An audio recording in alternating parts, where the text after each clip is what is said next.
Hey, what's up everyone, Ragey Golden Eagle here, having way too much fun as always. And I recently saw a pretty interesting question being asked. Is it possible that anime traps have done more for LGBT acceptance, in just the past few years, than belligerent SJWs have done since their inception? And judging by a few of the triggered responses I saw to that question, everybody knows deep down that the answer is yes. So if nothing else, let's at least compare and contrast how Japan and the US handles LGBT in their entertainment. Because if you look at it, it's funny. Anime and manga has always done the LGBT thing way better than the West. In addition to strong female characters, female main characters, tackling social issues in an entertaining way instead of ramming it down our throats, well, you get the point by now. They've been doing everything that the regressives claim we desperately need, and better than the West ever could, for decades. And meanwhile, the regressives demonize anime and manga.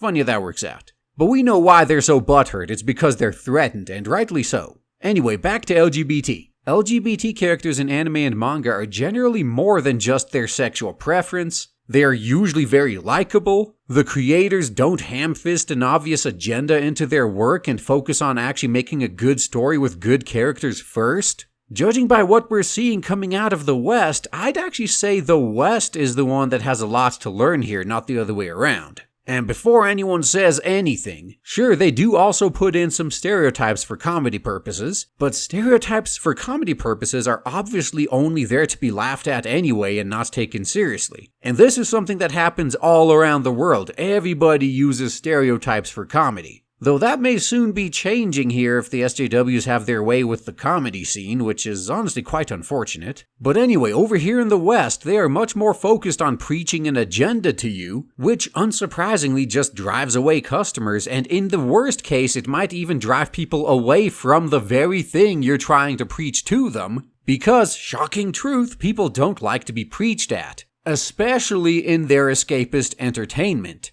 And double especially if they are told they are a problem just because they want their entertainments to be entertaining. Now compare that to Japan, which focuses on just making awesome characters that happen to be gay or traps. Sometimes it doesn't even come up more than once or twice in the whole series. It's kind of assumed if it's mentioned once or twice, you already know. They don't need to keep shoving it in your face. My favorite character in Akame ga Kill, for example, was an awesome-looking badass dude going for the pretty much classical badass hero archetype, who just so happened to be gay. He wasn't a gay guy front and center who just so happened to also be a hero, and this right here is an important distinction because this is much more in line with the vast majority of the gay guys I know in real life. They are just regular guys with regular guy interests and hobbies and jobs, and I didn't even know they were gay until they mentioned an offhand comment about their boyfriends or husbands or something. Or in some cases, they asked me out.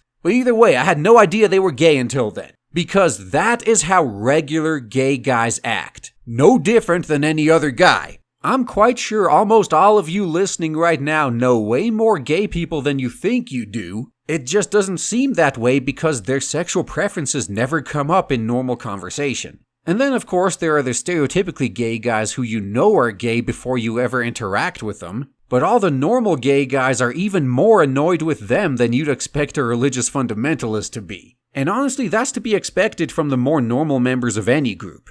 Of course they are annoyed at the cringeworthy outliers that the media always uses as the representatives of the entire group. Though this could also be because the normal ones are never really willing to talk to the media in the first place, because they're smart enough to know that the media doesn't care about reporting a true story, all they want is something to sensationalize in order to get more views. But either way, that tangent out of the way, which method do you think will win more people over to your side? Making good characters participating in good stories that take place in well-developed worlds, and some of these characters just so happen to be gay? Or blatantly shoving propaganda down someone's throat, often ruining something they used to like in the process, and then calling them a homophobe if they dare point out that they prefer their entertainments to be entertaining and if you could just change it back to what it was before? The answer's kinda obvious. On a smaller scale, which type of character are you more likely to feel any sort of empathy for? The well-rounded adventurer with his own strengths and weaknesses who just so happens to be gay? Or the gay guy with absolutely no other distinguishing character traits whatsoever who's good at everything because hell, why not? And who also just happens to be an adventurer. As I keep pointing out, the free market has already spoken in this regard, and you can directly compare these two approaches right now by comparing manga, even the kind that is obviously made just to discuss social issues like My Brother's Husband. Compare that with Western comics that just shove it in your face all the time, like Iceman, which got cancelled due to low sales, and then brought back due to outrage, and is probably going to be cancelled again due to low sales. Funny how that works.